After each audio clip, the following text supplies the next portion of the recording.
And welcome to कुछ cricket हो जाए PSL 2020. It's been an exciting day, खास तौर पे कराची के लिए. और कुछ गमगीन बात भी ये है कि आज जो कराची का क्राउड है उसने आखिरी दफ़ा ये PSL नेशनल स्टेडियम में बैठ के देखा है, बिकॉज कल से जो सिंध गवर्नमेंट का डायरेक्टिव है और उसमें ये है कि क्राउड जो हैं वो स्टेडियम में नहीं आ सकेंगे because of corona virus precaution, जो कि सही बात भी है. लेकिन बहरहाल it was a great opportunity for Karachiites to watch the PSL. और आज चले उनका आखिरी दिन था, लेकिन आज फिर उन्होंने बहुत अच्छा मैच देखा और अपनी टीम का एक ज़बरदस्त परफॉर्मेंस देखा. मेरे साथ मौजूद हैं मोहसिन हसन खान साहब, ऑब्वियसली अ प्राउड कराचीआइट, कराची से खेलते रहे अपनी सारी ज़िंदगी एंड नेशनल स्टेडियम में इनके बड़े हाई स्कोर्स भी हैं. So good match to see Mohsin today. हाँ जी, हमने देखी है, हालांकि वन साइडेड कराची मैच जीता, लेकिन हमने कुछ अच्छी क्लास क्रिकेट देखी. इसमें बड़ी ज़बरदस्त बॉलिंग करी, उस पर हम आएंगे. इन्होंने कराची के बॉलर्स ने, और मैं जैसे पहले आपसे को याद होगा शायद कह रहा था कि सबसे अच्छी पिच जो अभी तक हो रही है, जहाँ पे पिच में बाउंस है, बॉल कैरी कर रहा है, वो कराची आ रहा है. तो आई थिंक पिच भी ज़बरदस्त है, स्पोर्टिंग पिच है, फास्ट बॉलर को भी थोड़ी हेल्प है, ऑन दी अप शॉट्स भी लग रहे हैं. तो और फिर परफॉर्मेंस भी बैटिंग में भी हुई, बॉलिंग में भी हुई. Well, Karachi has played very well today. और आपने एक जो बात कही, बड़ी अच्छी बात कही कि अफसोस की बात है कि कराची की क्राउड को पहली दफ़ा स्टेडियम जाने का मौका मिल रहा है. लेकिन मैं अपने सारे कराचीआइट से कहूँगा, अपने सारे पाकिस्तानियों से, कि देखिए, जान जो है वो अल्लाह की अमानत है. इसको जितनी अल्लाह ताला ने कहा इसकी हिफाजत करो, इसीलिए इस्लाम में ख़ुदकशी तक हराम है. तो हमारी गवर्नमेंट ने बड़ा ज़बरदस्त डिसीजन लिया है और हम सबको उसको सपोर्ट करना चाहिए. राइट, आइए मैच समरी देखते हैं. Let's have a look at what happened in the match. आज कराची ने टॉस जीता, लाहौर को पहले बैटिंग करवाई. 150 फॉर 5 सिर्फ बना सके, और लाहौर के बैट्समैन, जिसमें से उनके जो कप्तान है बहुत आला खेले, 68 ऑफ ओनली 49 बॉल्स, 2 छक्के लगाए और उसके बाद 35 रन बनाए. अपने हफीज ने, जो कि नॉट आउट रहे एक्चुअली. और उसके बाद जो इनिंग्स की बॉलिंग थी वो rather than the big names, आज उमैद आसिफ ने 2 for 34 और अरशद इकबाल ने आके बहुत आला बॉलिंग की, 3 ओवर में 2 for 15. कराची ने, ये कराची किंग्स ने ये आराम से जीत लिया 18th ओवर में, जिसमें बल्कि 18th ओवर की पहली गेंद पे 151 for no loss. And the stars were obviously Babar Azam with 69 और शर्जील with 74. किसी बॉलर ने कोई विकेट नहीं ली. एंड ज़्यादा से ज़्यादा इकोनॉमिकल बॉलिंग अगर किसी ने की तो वो हारिस रऊफ थे. And other than that there was hardly anyone who took it. So let's have a look at the package and see what happened on the ground. जी, and you saw the glimpses there. Mohsin, Karachi के bowlers they seem to pin Lahore down. Although जो उनका power play था, they were scoring very well, और खास तौर पे Sohail Akhtar. But I think last 15 overs में कराची ने बड़ा संभाला लिया. What do you think was the secret to that? I think the basic secret, इनको बहुत बड़ा क्रेडिट जाता है इस लड़के को, अरशद को और उमैद आसिफ को, कि स्टार्ट उनका पावर प्ले का अच्छा चला गया था. शुरू 5-6 ओवर बड़ा अच्छा, एक विकेट गिरी बाद में जाके, लेकिन 50-60 पे जाके विकेट उनकी गिरी. लेकिन स्वेब, मुझे इस लड़के ने, अरशद ने इनका इम्प्रेस किया कि उसने, और देखिए इनके डंक को, वीज़े को, और एक और बैट्समैन है जिसको इन्होंने विकेट में पेस से आउट किया, यानी कि दे वर लेट ऑन द शॉट. डंक ने भी जो हुक शॉट मारा है वो इतना तेज़ बॉल आया है कि वो मिस टाइम कर गया उसको. मैं हैरान हो रहा था कि वहाँ कुछ कमेंट्री पे कहा जा रहा था कि पिच कुछ स्लो है. इतनी ज़बरदस्त पिच थी, यकीन कीजिए कि बॉलर के लिए भी. जैसे सोहेल अख्तर जो कप्तान था, उसने मैच सेरेमनी में भी बोला कि गेंद बहुत फंस के आ रही थी, स्लो थी और बहुत मुश्किल हो रहा था खेलना. ये तो आई थिंक मेरे ख्याल में बॉलर की और भी उसको क्रेडिट जाता है कि स्लो पिच पे भी उसने ऐसा बाउंस किया and he generated the pace. हाँ, देखिए एक बात और है, अब स्लो जो फंस के आ रही थी वो क्या है, वो स्लोअर वन जिसमें ब्रेक करते हैं, तेज ऑफ ब्रेक करते हैं, तेज लेग ब्रेक करते हैं. नहीं तो अगर डंक को जो आउट किया गया है, डंक तो पेस से आउट हुआ, यानी was late on the shot on the bouncer जो उसको बाउंस किया था. और फिर ये अरशद ने जो बीच में आके बॉलिंग की, आपने जो उसके कैप्टन का नाम लिया लाहौर सोहेल का, अख्तर, उसने काफ़ी अच्छे जवाब दिए हैं कुछ लोगों को अपनी बैटिंग से। टुडे ही बैटेड ट्रिमेंडसली, बड़ा अच्छा जा रहा था। बस ये बैड लक ये हुई कि जैसे मैंने आपसे कहा था कि जो 3 तुरुप कार्ड हैं इनके, डंक, विजे और सुमित, ये 3 नहीं चल पाए, जिसकी वजह से इनका स्कोर जाके 50 हुआ। नहीं तो बिलीव मी और नॉट, इसका इनका स्कोर 180 प्लस होता, अगर जो कि वो भी मैं नहीं कह रहा हूँ विनिंग होता, because a beautiful batting wicket. और जिस तरह बाबर ने आके, बाबर को तो मैं कहता हूँ कि अल्हम्दुलिल्लाह उसको अल्लाह ताला नज़र बद से बचाए। He is a class, develop into a class player, और इंटरनेशनल क्रिकेट में उसने प्रूव किया है।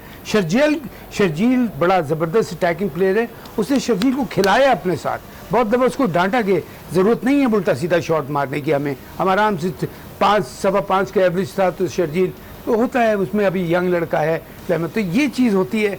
देखिए ये चीज़ मुझे बाबर की क्या पसंद है कि even so early in his career he is got a brain and a very sensible brain.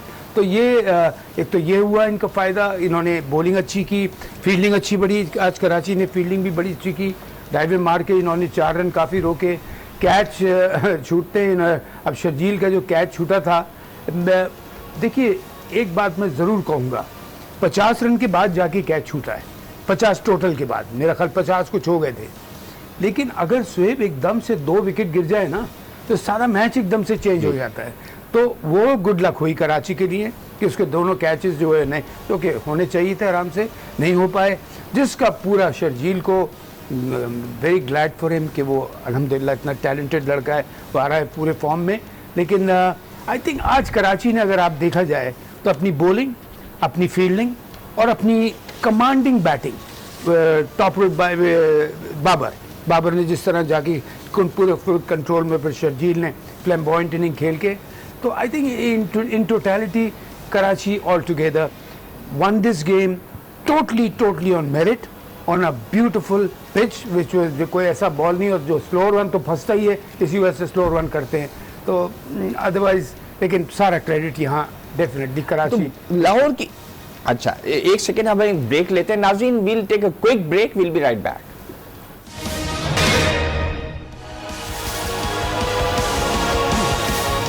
Welcome back from the break नाज़रीन, आप देख रहे हैं कुछ क्रिकेट हो जाए एंड वी टॉकिंग PSL 2020। आज जो मैच हुआ उसमें कराची ने बड़े आराम से ये मैच जीता।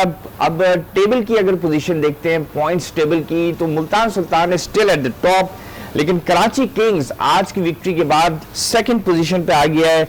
Now Zalmi, Qalandars, united and gladiators, इन सब ने 9 गेम्स खेले, सबका एक मैच रहता है to catch up with Multan Sultan जिन्होंने, और कराची किंग्स जिनके अभी 2 गेम्स रहते हैं। तो इसलिए जैसे आज इमाद वसीम ने भी बोला कि अब हमें अगले 2 में से 1 मैच जीतना है to qualify for the playoffs, और नीचे देखना होगा कि पेशावर ज़ल्मी, कलंदर्स और यूनाइटेड में से कौन सी टीम पहुंचती है, बिकॉज क्वेटा ग्लैडिएटर्स के लिए अब बहुत मुश्किल लग रहा है कि वो इन दोनों टीम्स को कैच कर सके। शायद 1 पॉइंट से रह जाएंगे, शायद नेट रन रेट से रह जाएं, लेकिन चांसेस ये हैं कि अब वो नहीं पहुंचते। Mohsin, looking at the points table, जी Karachi Kings seem favourites now to join Multan Sultan at the top, लेकिन अभी भी 9 पॉइंट्स हैं, और ज़ल्मी के 9 पॉइंट्स, हाँ, लेकिन कराची के 2 गेम्स रहते हैं, ज़ल्मी का 1 रहता है। तो डू एंड डाई मैच है कल उनका विद मुल्तान सुल्तान, जो कि कंफर्टेबली एट द टॉप बैठे हैं। पेशावर का, जी, पेशावर का मुल्तान सुल्तान से। तो आप ये बताएं कि अगर पेशावर ज़ल्मी, लाहौर कलंदर्स और इस्लामाबाद यूनाइटेड, इन 3 में से 2 टीमें अगर पहुंचना हो तो आप किन 2 को बैक कर रहे हैं इस वक्त? सॉरी किन तीनों में? पेशावर ज़ल्मी, हाँ, लाहौर, इस्लामाबाद। देखिए इस्लामाबाद भी इस वक्त काफ़ी स्ट्रगल कर रही है, बिल्कुल नीचे, क्वेटा ग्लैडिएटर्स की तरह नीचे चली गई है, और 7 पॉइंट्स हैं उनके सिर्फ। जी हाँ, उनको भी दोनों मैचेस जीतने पड़ेंगे। अब यहाँ कल के मैच के लिए पेशावर को जीतना ज़रूरी हो जाएगा। पेशावर ने जीत लिया कल का मैच तो ये क्वालिफाई कर जाएंगे, और अगर कहीं ये हार गए तो फिर इनको फिर दूसरे की हार जीत पे डिपेंड करना पड़ेगा। तो आई थिंक ये पूरी कोशिश करेंगे कि वो कल का मैच जीतें। उधर मुल्तान इज सिटिंग प्रिटी, अगर वो कल खुदा हार भी जाते हैं फर्क नहीं है, उनको फर्क इतना नहीं पड़ेगा मेरा ख्याल, कोई ड्रास्टिक अगर कोई बात हो जाए टेनलेस, लेकिन पेशावर के लिए जीतना ज़रूरी है। और कराची जिस तरह की क्रिकेट आज इन्होंने खेली है, ऑनेस्टली मैं देखिए जैसे एक बात कह रहा था, इनकी टीम बड़ी अच्छी टीम है, सब कुछ इनके पास पूरा मटेरियल है, लेकिन इनपुट ग्राउंड के ऊपर नहीं आ रहा था। आज इन्होंने शो किया है कि वो है, और इस तरह अगर ये खेलते रहे तो इनको फिर प्रॉब्लम नहीं होना चाहिए। लेकिन इन 2020 क्रिकेट और one day cricket, another day is a different day totally. Test match में तो फिर भी होता है कि अगर पहला सेशन खराब गया तो दूसरे में रिकवरी हो गई, 5 दिन में फिर कहाँ से कहाँ गेम चेंज हो गया। लेकिन और ख़ास तौर पे T20 सो बड़ा ही अनप्रिडिक्टेबल गेम है। दूसरी टीम एकदम से आपसे बेहतर खेल जाए तो इनको एहसास होगा इस बात का कराची का, लेकिन ये पूरी जान मार के खेलेंगे, मुझे पता है। इनको जीतना चाहिए, अच्छी टीम है इनकी। और मैं आज लाहौर ने मुझे थोड़ा सा डिसअपॉइंट किया, इसलिए कि लाहौर आई फील कि is a very compact team. उनके पास मैच विनर्स हैं, बैटिंग में भी हैं, बॉलिंग में भी हैं उनके। लेकिन आज इस लड़के ने ख़ास तौर पे मैं कहूँगा ऑनेस्टली, ये अरशद लड़के ने, इसने बड़ा इम्प्रेस किया कि उसने जो कमाल की कराची का जो बॉलर जी कराची का जो बॉलर है उसने फास्ट बॉलिंग करके उसमें स्लोअर वन। हालांकि बीच में ऐसा भी हुआ कि 2 ओवर्स में वो 2-2 दफा अपना रन अप भूल गया। I think there was a problem, लेकिन वो उसने बिल्कुल परसिस्टेंस अपनी कायम रखी। उसने पूरे जो अपने ओवर्स कमाए, अब उसके जो एनालिसिस हैं, आप 3 ओवर में 15 रन और 2 विकेट्स, आउटस्टैंडिंग है ये, कोई मजा। और जबकि उनको स्टार्ट अच्छा मिल गया था, इनको देखा जाए तो आप लाहौर को शुरू के इनके 50-60 की 6 ओवर में 49 थे, 49 थे, पहली विकेट गिरी। बिल्कुल, तो अच्छा स्टार्ट मिलने के बाद एक्चुअली इनका जो कमबैक कराया है ना टीम में, वो कराया है अरशद ने और ये उमैद आसिफ ने। इन दोनों ने कमाल की बॉलिंग करके, और ख़ासतौर पे मुझे अरशद ने इसलिए इम्प्रेस किया कि शायद वो पहला मैच अपना, शायद अगर मैं गलत नहीं हूँ खेला, लेकिन उसने बड़ी अच्छी लाइन लेंथ पे बॉलिंग करके एक्यूरेट, उसमें वेरिएशन भी लेके आया, विकेट्स भी ली, रन भी रोका। बड़ी बात है जबकि दूसरी सामने वाली टीम को स्टार्ट भी अच्छा मिला हुआ हो। तो ये अच्छी क्रिकेट खेल रहे हैं बिल्कुल। लेकिन पेशावर के लिए मैं कहूँगा कि अब देखिए नीचे से इस्लामाबाद और क्वेटा कोई कमाल होगा तो वो ऊपर आएंगे। लेकिन 2020 cricket is a very funny game, very funny cricket. कुछ पर नहीं पता होता कि अगले दिन क्या होगा। तो ये देखिए अब कौन सी टीम ऑन द डे बेहतर। ये बताएं, जब कराची ने कमबैक किया लास्ट 14-15 ओवर्स में, उनके जो सेकंड स्ट्रिंग बॉलर्स थे उमैद और इरशाद, उन्होंने अच्छी बॉलिंग की। What went wrong with Lahore? Shaheen Shah Afridi none for 37 in 4 overs. Patel को आज खाली 2 ओवर दिए, जबकि ये पिच जरा सी उनकी मतलब की थी, आई डोंट नो व्हाई।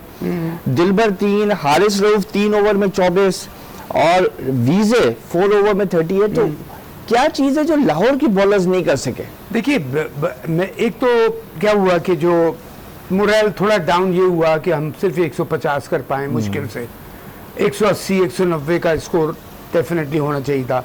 लेकिन उसके बाद अब जो ही मैं आपसे बात कह रहा हूँ, डंक को तेज बाउंसर पे आउट किया है, ठीक है ना।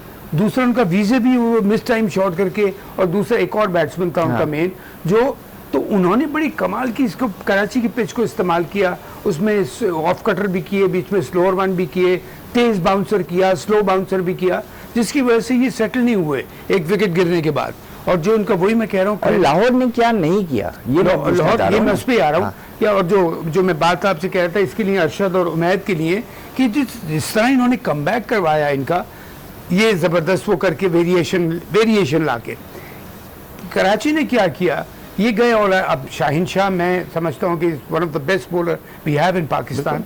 लेकिन उन्होंने सुमित को, आई थिंक उन्होंने देखा कि पहली ओवर में उसको मार पड़ गई, उसने मेरे ख्याल पहली ओवर में थोड़े ज़्यादा रन दे दिए, तो वो देखकर टर्न तो हो नहीं रहा। मैं आपको बता रहा हूँ अब क्या बोल रहे, स्लोअर वन पे तो स्लोअर वन बॉलर करता क्यों है, और स्लोअर वन कौन करता है? शोएब तेज बॉलर करता है, जिसकी बॉलिंग में वेरी, स्पिनर स्लोअर वन नहीं करता, तो वो बॉल तो वहाँ थोड़ा सा फंसेगा। और नो डाउट पिच पे प्रिपेयर की भी अच्छी तरह। तो ये लाहौर जो है वो वेरिएशन, इनको क्या चाहिए था, इनको एक अच्छा 1 या 2 विकेट का स्टार्ट चाहिए था। और मैं वहाँ आपसे कह रहा हूँ कि जहाँ शर्जील के 2 कैचेस छुटे हैं, उस वक्त इनका स्कोर 50 या कुछ था टोटल। अगर वो 1-2 विकेट गिरती हैं तो गेम चेंज होता है। और देखिए पैनिक सिचुएशन में, और कराची जो क्या है, जो मैंने अभी तक नोट किया है, आज उनको मैंने पहली दफ़ा खास तौर पे बाबर आजम जो लेके चला है बैटिंग में, आई टेल यू व्हाट, अगर बाबर आजम जल्दी आउट होता अगर पहले दूसरे ओवर में, तो इनको मुश्किल पड़ जानी थी। बाबर आजम, मगर आप कह रहे हैं इतनी अच्छी बैटिंग पिच और इनके पास अच्छी खासी बैटिंग ओवर थी, हेज था, देन उसके बाद इफ्तिखार अहमद था. So why is it that do you think suddenly Lahore bowlers would have started bowling better? Because fall of wickets बड़ा काउंट करती है.